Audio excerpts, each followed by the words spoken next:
여러분은 살면서 복수를 하고 싶은 상대가 있으신가요? 그 상대 때문에 마음에 독이 생겨 여러분을 더 힘들게 하지는 않는지요? 오늘은 복수를 꿈꾸는 사람들에게 전하는 명언 알아보겠습니다. 최고의 복수는 복수를 하지 않는 것이다. 가장 좋은 복수는 증오의 미소를 짓는 것이다. 분노를 억누르고 그들에게 당신이 행복할 수 있다는 것을 보여주는 것이다. 이제 당신이 그 짐을 질 필요가 없다는 것을 알면서 침착하고 현명하게 앞을 내다보고 평화로운 마음으로 행동하는 것보다 더 나은 전략은 없다. 공자는 복수의 여정을 떠나기 전에 두 개의 무덤을 파라고 말한 바 있다. 하나는 적을 위한 것이고 다른 하나는 바로 자신을 위한 것이다. 하지만 불행하게도 복수는 여전히 매력적으로 보이는 주제이다. 매력이라는 표현을 사용한 데에는 이유가 있다. 이는 인간적인 행동이다. 사실 작가들과 영화 제작자들이 잘 알고 있는 것이 있다면 바로 복수가 인간들을 매료시킨다는 것이다. 우리는 복수는 약과 같다고 많이 들었을 것이다. 작은 양을 먹으면 도움이 되지만 과다하면 죽을 수 있는 것도 완전히 같다. 살면서 누구나 한 번쯤은 타인으로부터 잊기 힘든 상처를 받고 난다.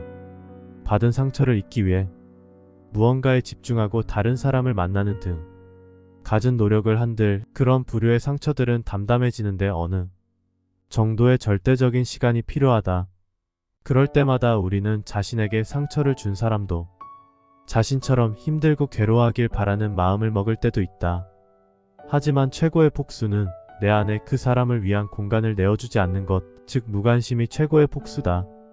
좋은 생각이든 나쁜 생각이든 우리가 누군가에 대해 생각을 한다는 건 자신 안에 그 사람을 위한 공간이 어느 정도는 마련되어 있다는 것이다. 복수는 우리를 유혹하고 때로는 정당화하기도 한다. 하지만 그 이면의 심리적 과정은 과연 무엇일까? 우리는 이를 잘 알고 있는 걸까? 최고의 복수는 바로 복수를 하지 않는 것이다. 인생의 어느 시점에서 우리 대부분은 너무나 화가 나고 상처를 받고 기분이 상해서 쓰리쓰지만 유혹적인 복수의 그림자가 우리의 마음속을 지나가는 일이 생긴다. 우리의 도덕적 나침반은 어긋나게 되고 우리는 복수의 대상에게 대가를 치르게 해주는 모습을 상상하며 즐거워한다. 복수는 충동이다. 복수는 분노와 증오의 화신이다.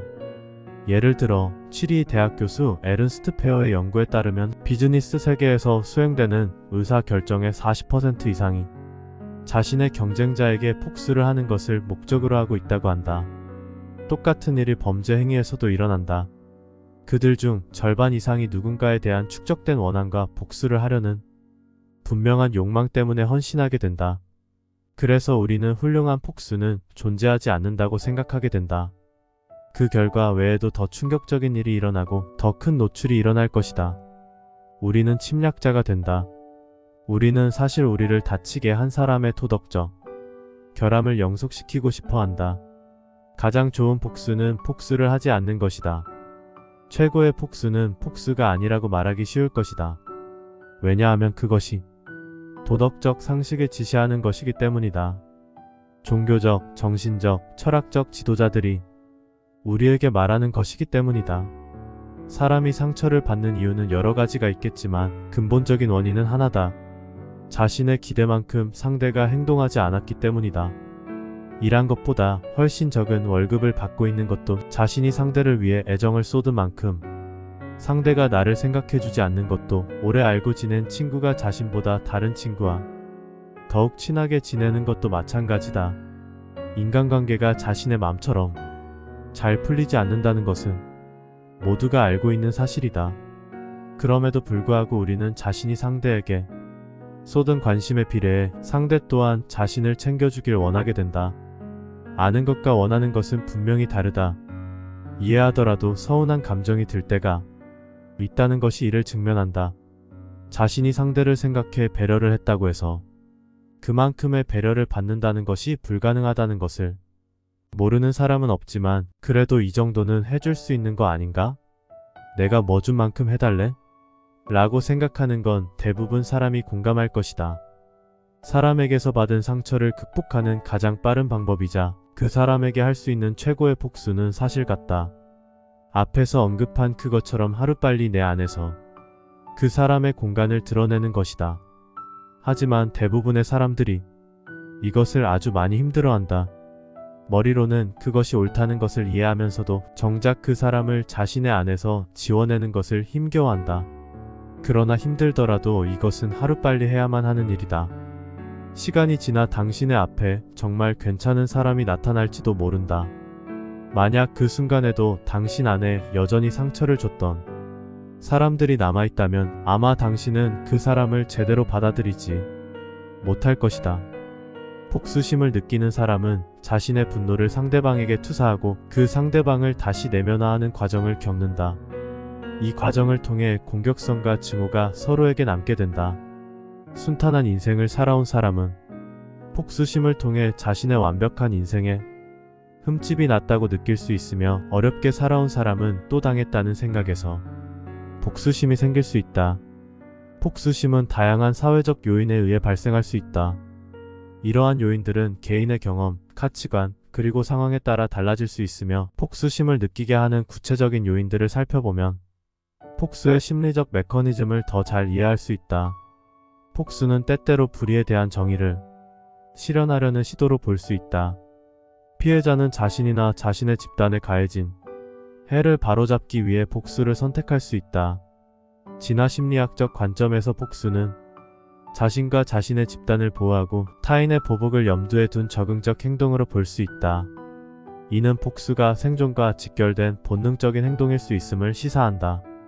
복수심이 지나치게 커질 때 개인의 정신적인, 사회적 관계, 그리고 일상생활에 다양한 부정적인 영향을 미칠 수 있다. 이러한 문제들은 개인의 행복과 웰빙을 해치며 때로는 회복하기 어려운 상황을 초래할 수 있다.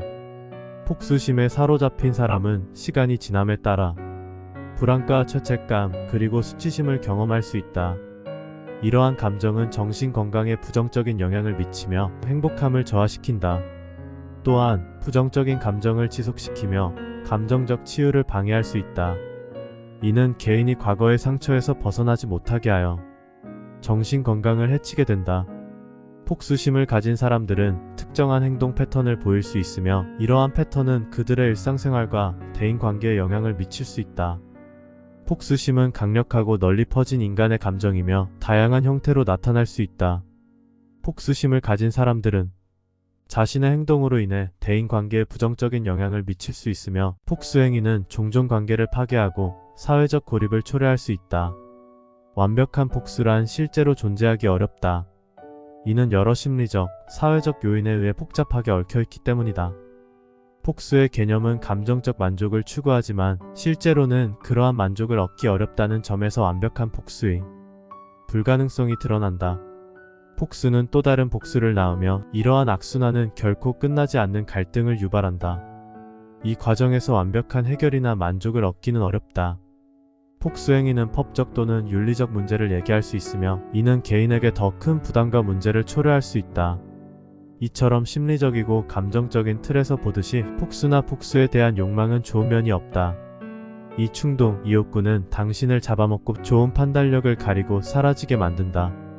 그것은 더 나은 사람이 되고 인생을 즐길 수 있는 기회를 완전히 날려버릴 것이다.